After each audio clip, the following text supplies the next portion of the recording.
Since Repair Clinic encourages you to perform this repair safely, a warning icon will appear when you should use caution. Whether your repair is simple or complex, you'll be more successful if you break the procedure down into steps, making it more manageable. I'll take you through this part replacement repair one step at a time.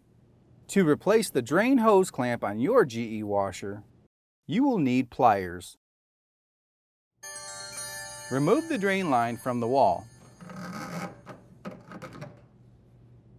Set a drain pan or towel underneath the hose. If applicable, pinch the clamp and pull the hose from the washer.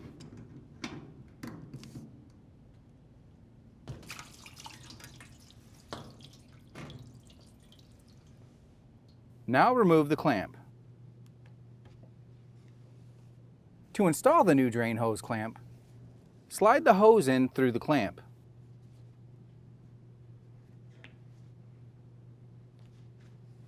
While pinching the clamp, slide the hose over the outlet and release it.